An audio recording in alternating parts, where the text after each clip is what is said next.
Hello and welcome to the Next Gen Racing YouTube channel for our Christmas special. And look, we were aiming to be out on a lovely outdoor walk today, but unfortunately curtains are shut, the rain is coming down. But we're inside, we've got a lovely Christmas tree in the background. Looks lovely. Last year we were cooking it. Look, it went all right. Actually, it went better than I thought. It did. I mean, we couldn't have picked an easier recipe if we tried, but no, it went okay. Yeah, those who are big fans of the Next Gen Racing channel probably had a go at that sticky toffee pudding that we made. But this year we've kept things simple. We're in front of a tree, and we're going to be previewing a Christmas cracker of a 4-day racing period from the 26th up until the 29th. We've got action from Kempton, Chepstow and Leopardstown to get stuck into. So really looking forward to that. Jack, it's the best time of the year, isn't it? It really is. Yeah, I know there's definitely a lot of value as well. Hopefully a few winners. But yeah, goodness me, the King George does look a cracker, albeit not the best renewal of the race. I think it is an absolute cracker. That'll be interesting. We'll get on to discussing that in just a second. And we'll start off with Boxing Day, and we kick things off with the long walk hurdle. Comes at 12:45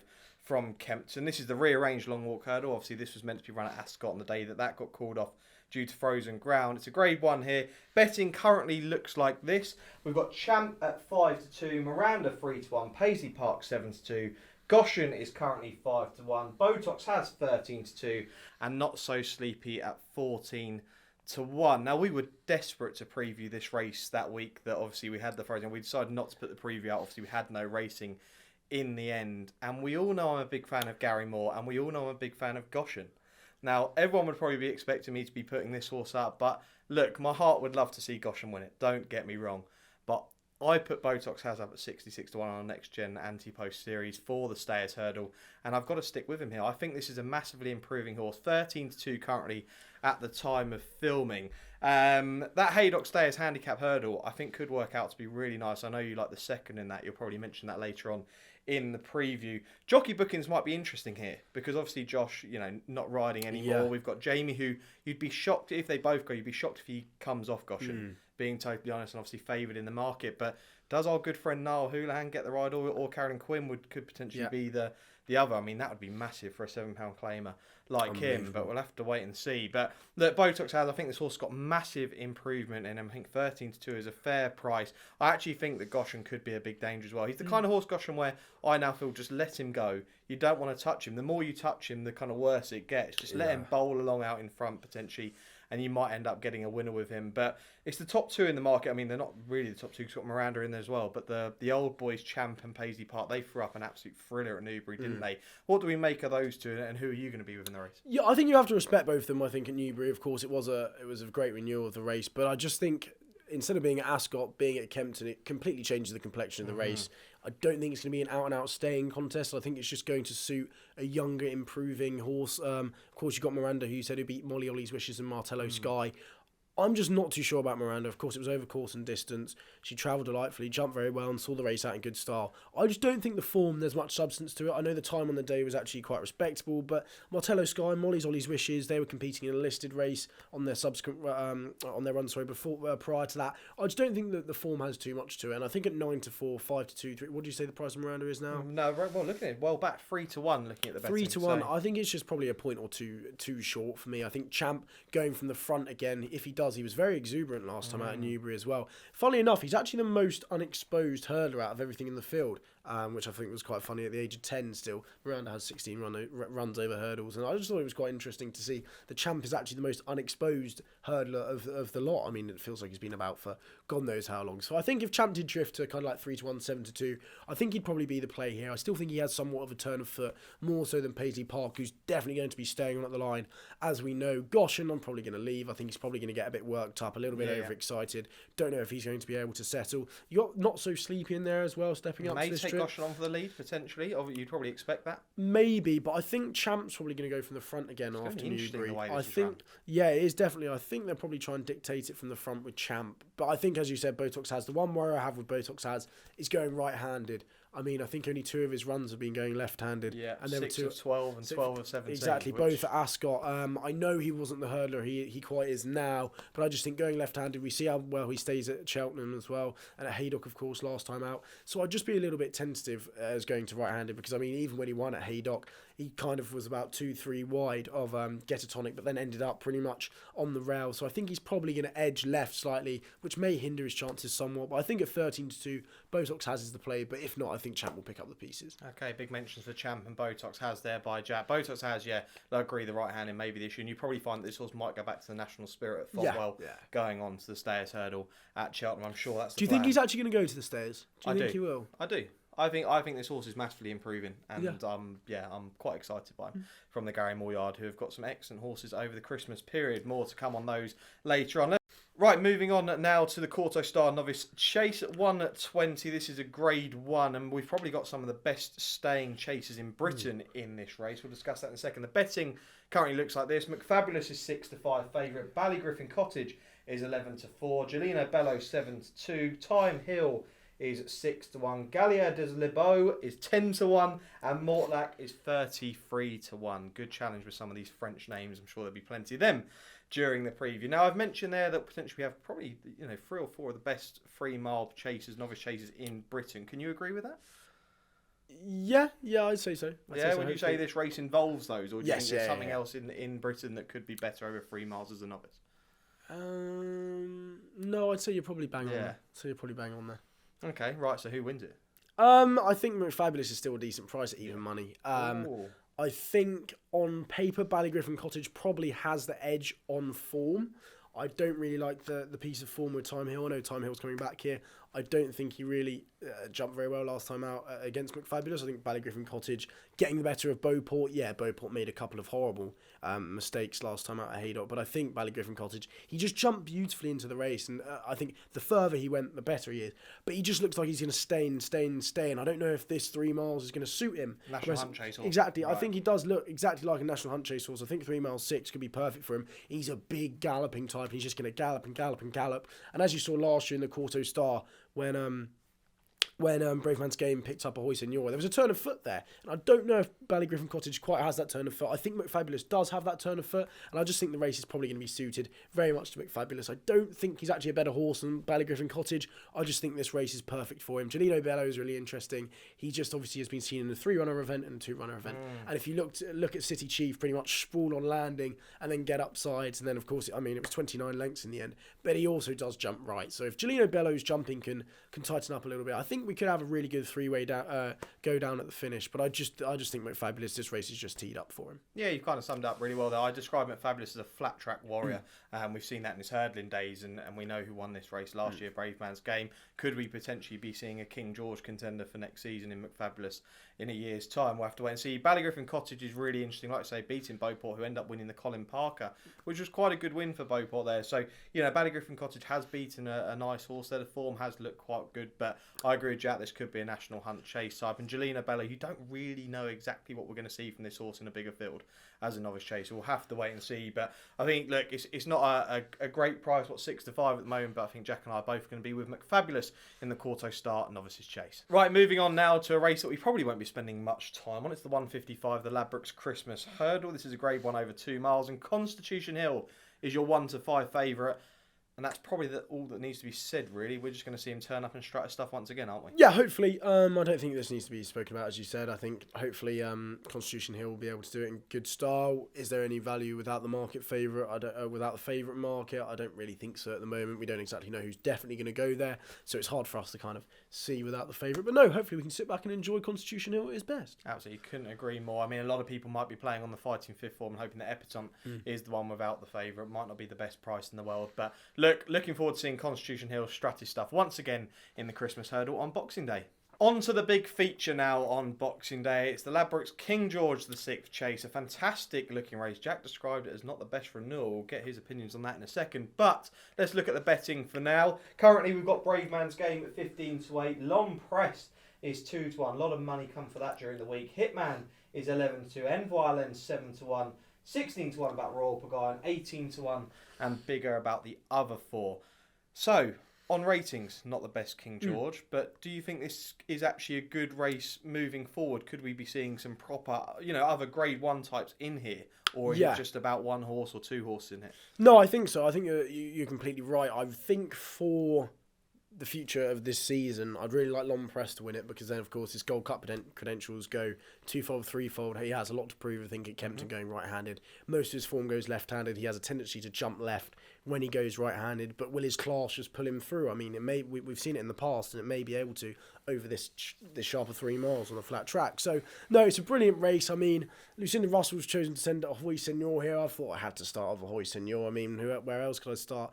I think he gets a lot of abuse, and just, I don't think people realise how good he actually is. I think if he was trained by anyone else, he'd be credited a lot more with what he's done in the past than what he does now. I mean, a lot of people say he doesn't have it. He travelled like an absolute dream in the many clouds. On RPRs, it was still a career best of 167, and that's exactly what Tornado Fly recorded as his best RPR before coming on to win this. Don't worry, I'm not going to back him. Yeah. I don't think this race is going to suit him whatsoever. I think his half-brother as well doesn't go right-handed. He hates going right-handed. He went right-handed when he unseated at Carlisle, of course, here in the Quarto Star. That being said, if he's beaten 7 lengths by Brave Man's Game, I think he's probably 3rd or 4th, which means he's ran a good race, because I think this is perfect. This is a perfect race for Brave Man's Game.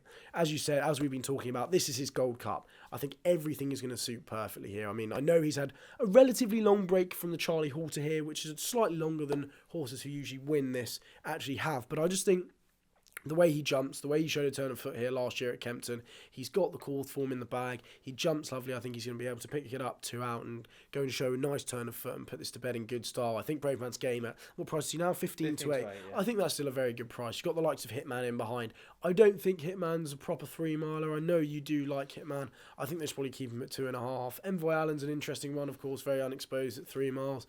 I think it's 6 or 7 grade ones, but I can't really have Envoy Allen. I thought that race when he beat Kemboy was actually very poor. I thought Conflated ran a great race in 3rd, but I thought Kemboy to beat Kemboy by not that far. I don't think that was a great piece of form. Royal Pagaya, I don't think the rain's going to come for him. Frodon's probably a little bit past his best. Miller's Bank's very interesting. Again, unexposed at 3 miles, has the form tying in with Beauport, as we spoke about earlier. So I think as an outsider, I wouldn't be surprised Miller's Bank to see Miller's Bank sneak a place, but I think this is all teed up for Brave Man's Game, and at 15 to 8, hopefully it's a penalty kick.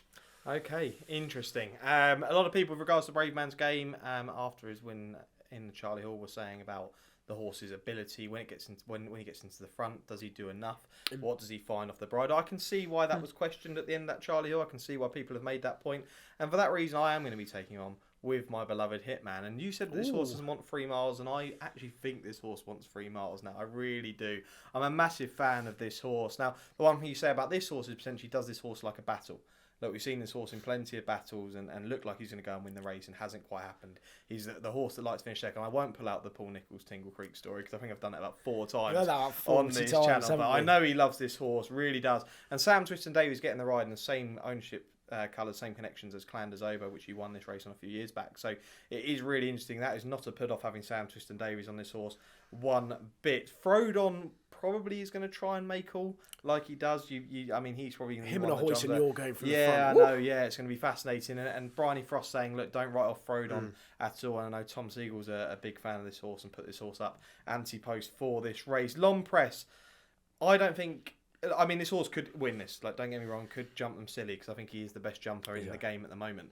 But what I will say is, look, if this horse is beaten, I don't think it scuppers his Gold Cup chance. If he really, really flops, then you might question a few bits. But I think this horse, the benefit, if he does get beaten by a few lengths, I can just see him finishing drift out as well. I can see him finishing second, just jumping left-handed, giving quite a bit of ground away, but then staying on at the line. I think he's only going to enhance his Gold Cup credentials. Exactly, yeah, potentially that's what I mean. And performing with some of these horses, I'd love to see this horse go on it, because I'm a big fan of Long Press well. But I am going to be with HITMAN, my beloved HITMAN, currently 11-2. He will be my selection for the King George, and you are going to be with Brave Man's Game. Yes, but I'd love a Hoist and Yaw to win. There we go. I thought I'd had to put that. A Hoist and Yaw, you put up a price for the Gold Cup. Yeah, I think going left-handed, he's a different beast, and if he jumps straight, but hey, that's a story for another day. There we go. Brave Man's Game for Jack, with a mention for a Hoist and Yaw then, and I'm going to be with HITMAN in the King George VI chase on Boxing Day.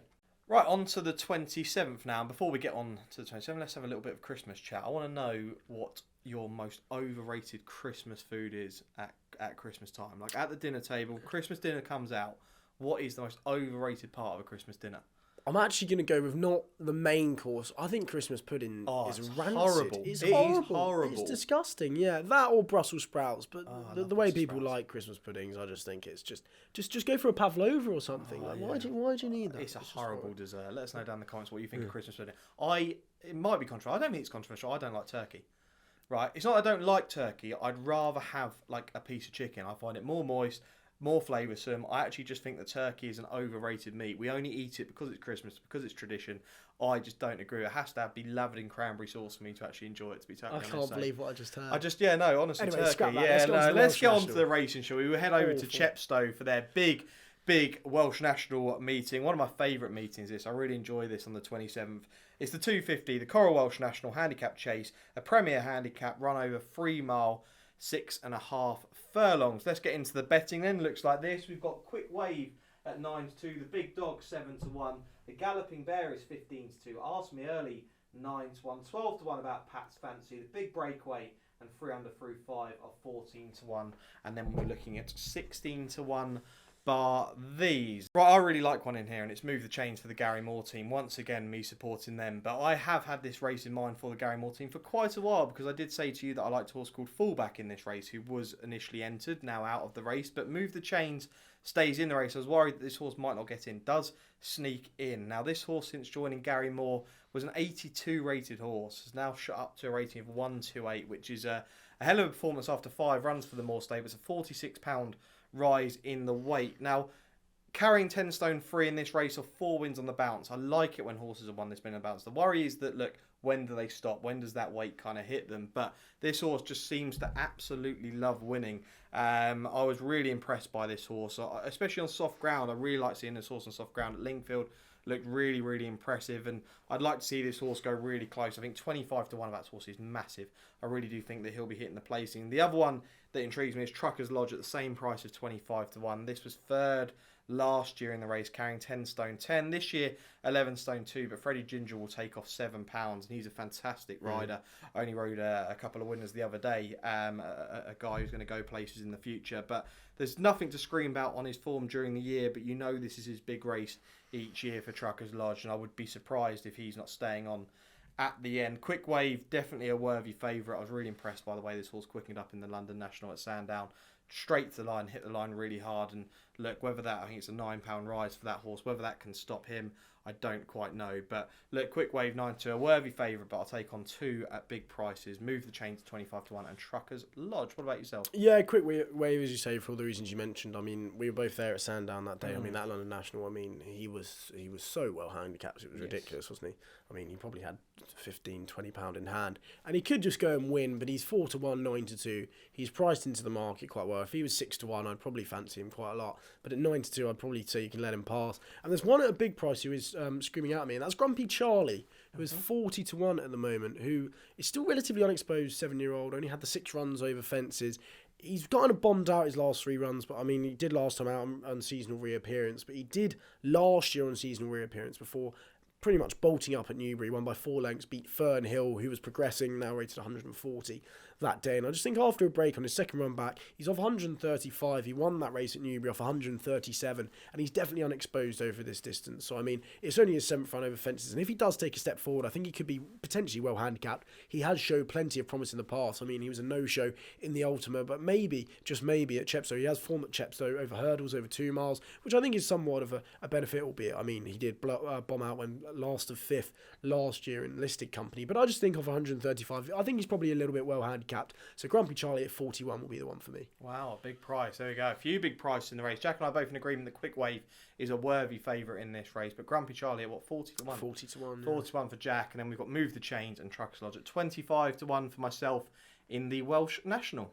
Moving back over to Ireland now, we head to Leopardstown for the 110, which is the Paddy's Rewards Club Chaser Grade 1 over 2 mile, 1 furlong. The betting looks like this. We've got Chacun Pour Soi at 5-4, Blue Lord 9-4, Captain Guinness is 6-1, Gentleman to Me 10-1, Andy Dufresne is 14-1, Cursublium 18-1, Jeremy's Flame 20-1, and Battle Over Doyen is 33-1.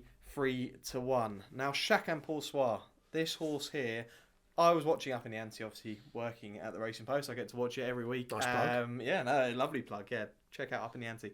But I was listening to David Jennings' opinion on Chac and Poursoir and described this as one of the most underrated horses in training. I mean, I've got the mighty Rich Ritchie scarf on at the moment. I've always been a fan of this horse. He's such a lovable type, and he gets slated plenty just due to the fact that all of his best work comes in Ireland, comes over to the UK, and it all seems to go wrong for this horse. But can we not say, like in the Champion Chase last year, we never know what would have happened to him because he was travelling mightily strongly before coming down. There's no doubt about that in that Champion Chase. Who said that he, couldn't have gone close to an Ergamine? When we look at who finished second and third in that race, it was a bit questionable. And Chac and Poursoir was travelling well at the time. Jockey bookings will obviously be interesting in this one. Townend will have the choice. I mean, if they both go with Blue Lord and Chac and Poursoir, I know Chac and Poursoir is obviously favoured in the market. Townend maybe with that horse there, a horse that absolutely loves this race. But I just think that Chac will take all the beating here. I really do. I think 5-4, again, probably not one of the strong bets of the Christmas period, but I just think he'll win at 5-4. What about yourself? Yeah, it's a very interesting race. I've never warmed to Chac, and it's interesting that David Jennings said that, because I completely agree. He's so underrated. He hates travelling. He loves staying at Leopardstown. He's only been beaten once at Leopardstown, which was by Aplutard, as you said. So it'd be interesting if he is. I mean, he is 10 years old now. It's going to start taking its toll. The question is when. When's it going to start taking its toll? Don't like Blue Lord stepping back to 2 miles at all after winning at Clonmel. Captain Guinness was impressive enough when winning last time out, but it was actually the third in that race, Andy Dufresne, who is 14-1, and if he does go here, I think he's probably a nice little each way bet here. He was third to Blue Lord, staying on the line, but he's still so unexposed. I mean, he fell at Punchestown after the second in the Grand Annual, and the second in the Grand Annual remains his career best race so far. I think off that weight, I think that was an absolute cracking performance. But I mean, he's only had 8 runs over fences. I think he's still a little bit unexposed and still on the up. And I mean, if he can manage to bounce back and perhaps stay on the line, perhaps they ride him a little bit more prominently, I think Andy Dufresne could actually spring a little bit of a surprise here. If he doesn't grab a place, then he may even win it at 14-1. Okay, Andy Dufresne 14-1, currently probably ideal with a dead 8 in this race. I mean, you're still getting the 3 place at the time of filming. Whether that's going to be the case on day, I probably would doubt it. You might end up with the 2 places. But Andy Dufresne for Jack, and for me, it's going to be Chac and Poursoir going to stick with the boy and hope that he can put up an impressive display over the Christmas period. Another race now, which probably won't take long to preview. It's the 145 on the 27th at Leopardstown. It's the Paddy Power Future Champion Novice Hurdle, a Grade 1 over 2 miles. And Facile Vega is the 4-1 on favourite here. And again, that's probably all that needs to be said, really, isn't it? This horse is looks an absolute superstar. Favourite for the Supreme Novice Hurdle. Favourite for the Ballymore currently, if people think that horse is going to go that way. Probably just going to win this and maybe even hit a touch of even money, maybe odds on for the Supreme in March. Yep. That's it. See, it's as simple as that. Do you think this horse will win the Supreme? Just out of interest. I mean, if I told you now who wins the Supreme, I know it's a short price, but if I said who wins the Supreme, does this horse beat the likes of Jet Powered? Yes, I think he does, but I'm looking forward to seeing a couple of unraced Willie Mullins horses come out. I think he has Parmenian coming out for the Donnellys, who won over a mile 3 in France and showed a good turn of foot. So Parmenian's the only one that I'll be looking at, but if not, Facile Vega. Okay, yeah, Facile Vega. Look, 1-4. Looking forward to seeing him hopefully put up a really impressive display on the 27th. But Facile Vega, look, it's a no-bet race, but he should take the beating on the 27th. Moving on to the last of the race we preview on the 27th from Leopardstown. It's the second of the big handicaps we preview on our special, and it's the Paddy Power Chase at 3 o'clock there at Leopardstown. This is over 3 miles. Let's have a look at the betting. Looks really open at the moment with Panda Boy, the 7-1 favourite here. Ain't That a Shame is 8-1 along with Donkey Years. Frontal Assault 10-1. Mr. Incredible is 12-1. Captain Kangaroo and Sildenej along with Darren's Hope 16-1. I'm looking at bigger the rest in here. I like one a little bit, and it is Mr. Incredible. I was actually a massive fan as a kid of The Incredibles, and Mr. Incredible is definitely one of my favourites. But this horse is currently 12-1. Now, this horse's form, I think, views recently pulled up, and was it refused? Yeah. Perfect. What a horse you want in a race like this. A race that's usually won by an absolute character. And there's no doubt about that. We've seen some absolute, characters win this race in the past, and we've seen some amazing finishes with Roaring Bull getting up in this race with Jerry Hannon's favourite commentary. You never know what's going to happen, and look, this is made for this horse, I think, and I know this horse was 31 lengths behind a hoist, and you're in the John Frankham last season, a couple of seasons ago. I just think that potentially this horse could go really close. It is an absolute mess of a race. It is every year, I have to say this. And I just have a feeling that we may see this horse back to its best in a larger field. Now, this horse was running in maiden hurdles, beating some fairly decent horses in that time. And I know since hitting fences hasn't quite been seen to its best. I feel like I'm just blabbering on about this horse because, I'll be totally honest, I am worried that this might not go very well for me. If he's trained by Ollie McKiernan, he's 50-1. Yeah, he's yeah, 40 to 1. He's 66-1. Maybe, but that wouldn't put me off either if the horse was that price. I just had a feeling that, look, he's an absolute character. I'd love to see him go and win this race. He's probably one that maybe I won't be playing as an each way single, but maybe one for like an each way lucky 15 on the day. But yeah, Mr. Incredible at 12-1. Characters win this race, and he is a character. He may be quite good, and he may actually be really well handicapped. But he's a single figure price in some places. Like, it's an absolute disgrace. I honestly think it's ridiculous. And as I say, he may just go and win this. And I mean, fair play to Willie Mullins. It'd be a great bit of race planning. But I mean, at a single figure price, I think it's absolutely ludicrous. Sorry, I just think Mr. Incredible is actually just quite useless, if I'm being honest. And I think that just because he's trained by Willie Mullins, I think he's kind of thought of quite highly. But hey, anyway, that's a story. Mr. Incredible was a Disney superhero, mate. So that's all I can say is this horse is named after a Disney superhero. That is true. That is true. But I do have a confession to make for this, and I've already told you about this. I did think when Panda Boy finished 4th in the Grade 2 last time out at Punchestown, it was on the day they had to race a third time to qualify for this, and I was thinking, goodness me, that looks like a plot job. And backed him at 12-1. And then had an epiphany and thought, what are you doing backing something in the Paddy Power Chase anti-post? And cashed it for the exact same as my stake. And he's 7-1 now in a plate, and he's 6-1 across the field. So that's a bit of a shame. Panda Boy, again, another one who could just be really well handicapped, but not one who I'd want to back. If I'm going to back anything, I probably will back Fakir Delarge. Narmeed won this last year. Won over an extended 2 mile 6 at Punchestown last time out. It's half brother stage 3 mile 2. He's only up £6 for that. I think he's probably a little bit well handicapped. So Fakir Delarge, I think he's about 16-1 at the moment. So Fakir Delarge will be the one for me. I hope Mr. Incredible finishes at the back of the frame, and along with Panda Boy. Okay, so Mr. Incredible for me at 12-1. Fakir Delarge, and Jack will definitely be having a saver on Mr. Incredible on the day. Right, moving on to the 28th now. Before we do that, let's have a little bit of Christmas chat. Christmas Eve, out or in? Oh, in. I think people who go out on Christmas Eve is ludicrous. Again, it's absolutely ludicrous. Why would you want to wake up on Christmas Day feeling horrible? I don't get it. It's the worst feeling. Like, I've done it once and I regret it. So yeah, never out on Christmas Eve. Have to be in and wake up nice and early for a decent breakfast on Christmas morning. Let's get stuck into the racing then. The Jack de Bromhead Christmas Hurdle, a Grade 1 over 3 miles. Obviously, it's named after Jack de Bromhead. Sad losing him earlier in the year. Now, I'd love to see one horse win this. Let's get into the betting. Classical Dream is 9-4. Flooring Porter 5-2. Bob Ollinger is 7-2 for Henry de Bromhead. Wouldn't it be fantastic if this horse was to go and win this? Home by the Lee 6-1. Zanna here at 10-1 and 16-1, and bigger the rest. Now Flooring Porter, this is an interesting horse. Actually got a Christmas gift in this a couple of years ago with that lead that we all remember. Got an absolute gift and ended up just winning it from the front. He was beaten by Classical Dream last year. That was he reopposes here, and they're quite tight in the betting. Bob Ollinger does make my head spin, but like I said, I'd love to see Henry de Bromhead win this race, a race named after Jack. Home by the Lee, a bit of the fly in the ointment in here. Won the Liz Mudden Hurdle. We don't know how good this horse potentially could be. And Zanna here's been an interesting one. Was well fancied for the Stayers Hurdle. A lot of people I know fancied this anti-post the Stayers Hurdle. Hasn't really come to fruition. Where do we go? It's such a tricky race, isn't it? I mean, you can even throw Queensbrook into the hat there. I still don't think she's going to be suited by 3 miles. I know she won over 3 mile in a point-to-point. But, I mean, last time out she won over 2 mile 2, and I thought she actually showed a bit of a turn of foot. In the mares, I just don't think she actually stayed 2.5. Don't get me wrong, I think she'll stay 3 miles. But I just don't think it's where she's seen to best effect. I think probably 2.25, maybe 2.5. And something less testing than Cheltenham's probably where she's seen to best effect. But I mean, she's still a relatively good price. I think Home by the Lee, I think his Liz Mullen win, I thought it wasn't going to be priced in. I thought it'd be 10-12-1, but it is priced in at 6-1. Classical Dream and Flooring Porter are two that I've never really been able to get my head around.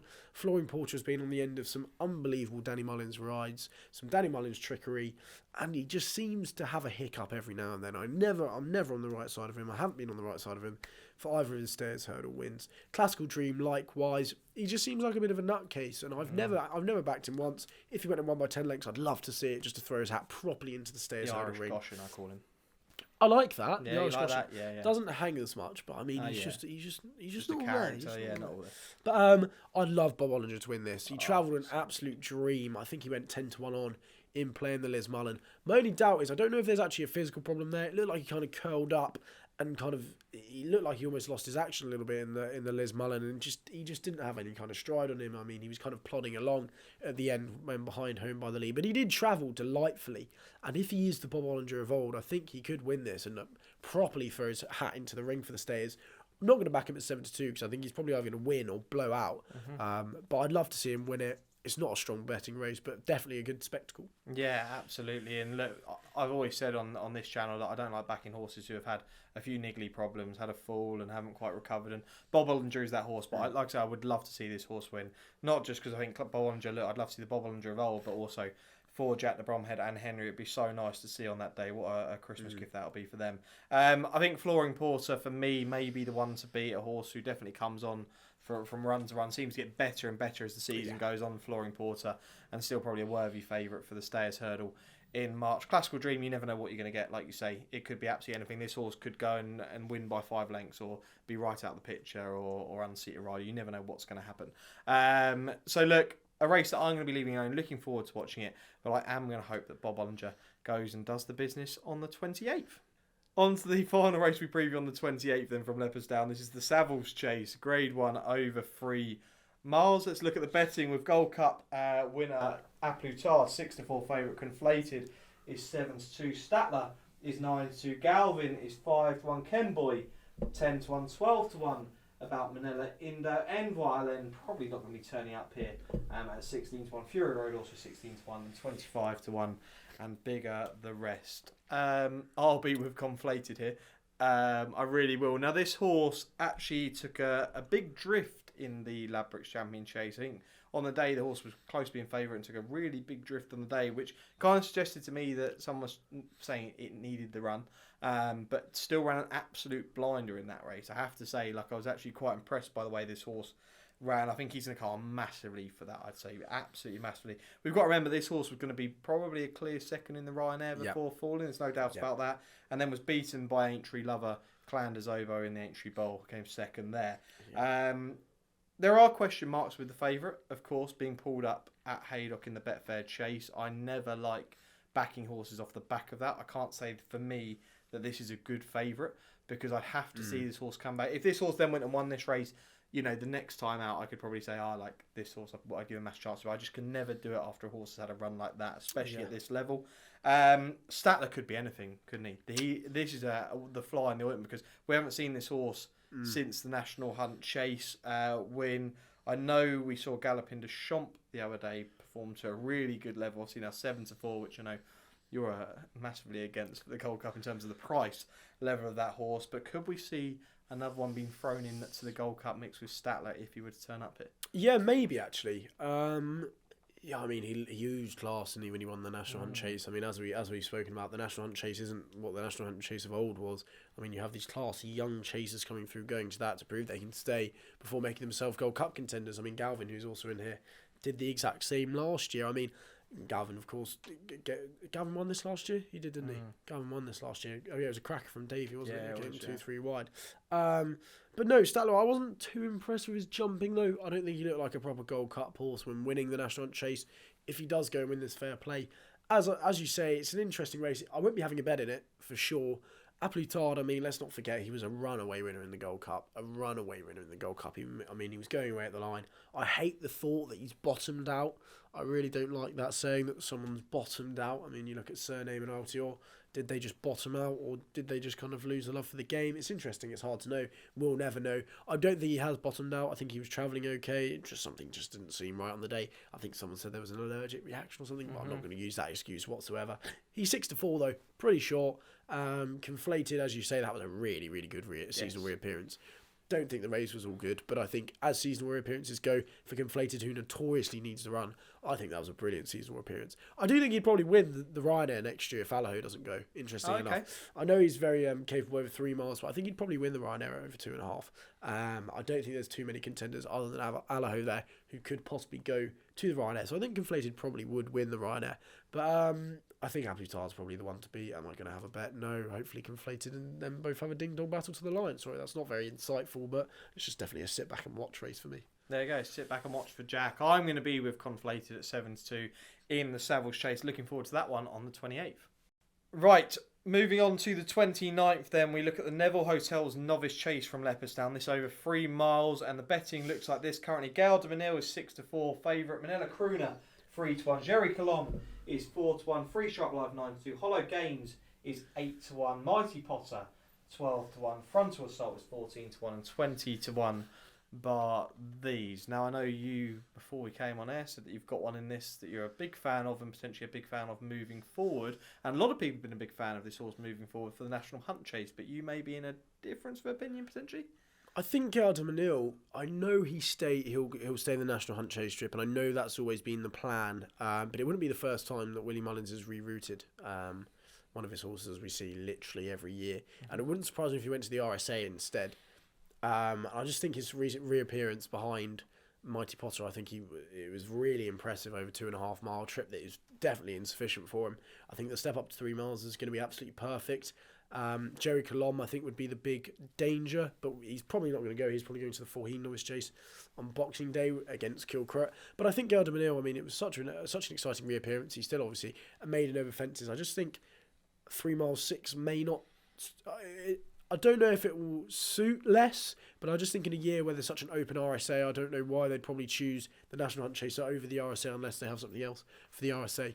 But I just think over 3 miles, he's probably a little bit more effective than over 3 miles 6, as we saw in the Irish National when third there. But no, I think this is probably a penalty kick for him. I don't really rate Milena Crooner over fences at all. He's had his problems as well, but I think at 6-4 he probably just wins. Yeah, because you were a big fan of Milena Crooner this time last year, overheard, weren't you? For the part. And was pretty unlucky, actually, last year in the race he went for. But look, this race here is a race that I'm probably going to be leaving alone. I've been a big fan of Jerry Colomb, who is in the race currently, but likely, like Jack says, on Boxing Day to head for that race at Limerick, the Forheen Novice Chase, the Grade 1 there. I think currently around 6-4 on for that race. But look, I mean, like I said, I haven't got a bet in the race, but with regards to Jerry Colomb, I think potentially he could be one for the doubles and trebles at 4-6. I don't think he's a bad bet at all, because I say this all the time, but the unbeaten tagline with horses, look, you never know where the limit is with some of these, and you know, like Bide before the Champion Stakes, we had Flightline and Constitution Hill, like they do excite us, and who knows how good potentially Jerry Colomb could be. And, who would you be throwing him in a double with? A Hoyson for the King George? Oh no, none of this business. He'd be one for those short price sort of, you know, the muggy trebles. And the Brave Man's Game looked fabulous. That's it, yeah, you probably get, potentially on Boxing Day we'll probably see that, a lot of people on that. But yeah, look, a race that I'll be leaving alone, but Jack with Gail de Manil at 6-4. Moving on to the final race we're going to be previewing on our Christmas special. It's the Matheson Hurdle over 2 miles on the 29th from Leopardstown. A Grade 1 there. Betting looks like this. You've got State Man as your 4-9 favourite. 4-time winner Sharjah is 100-30. Pied Piper is 8-1. Vauban is 10-1. 14-1 about Bob Olinger and Tiapu.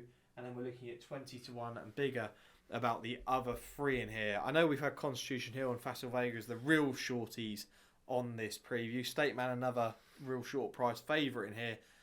We love Sharjah. Everyone loves Sharjah. Such a game horse. And like we say, look, won this race 4 times. But State Man's going to win this, isn't he? Yeah, I think so. We can keep this nice and short. State Man was really impressive last time out at Punchestown, and I think he just wins.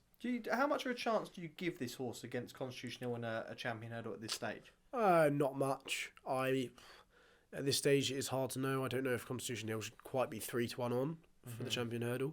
I think he's way too short. I think that probably kind of disregards State Man's ability, but at the same time, I think he's still got probably £10 to find. Okay, yeah, completely in agreement there. Love to see Sharjah go close, and you'll probably see this horse swinging on the bend with Patrick Mullins, but at State Man 4-9. Definitely the one to beat in the Matheson Hurdle. And that's it. We come to the end of our Christmas preview. But before we go, we're going to have to give our Nats and next best for the Christmas period. And we'll start off with our next best. And I've already given a good case for my next best, which is going to be Move the Chains in the Welsh National at 25-1. Big fan of this horse. Like I say, I think this horse could be Still well handicapped. We'll have to wait and see. But a big price, 25-1 in the Welsh Nationals. My next best. Your next best is? It's going to be Jungle Pros wherever he runs. I hope she doesn't run in the Pertemps. I hope she goes to the Jaguar Land Rover novice hurdle instead. Since joining Gordon Elliott from Nick Gifford, she's gone up £52. And she's on an absolutely winning streak. I mean, she won last time out, beating Lady, I think it was Lord Erskine, in really good style, beating the boys. I think she's a top-class performer. She travels lovely. She's a beautiful jumper. I think she's still quite a few pounds, a lot below where she should be rated. So I think Jungle Pros will win at the weekend. Okay, and nap time. My nap is going to come on the 27th.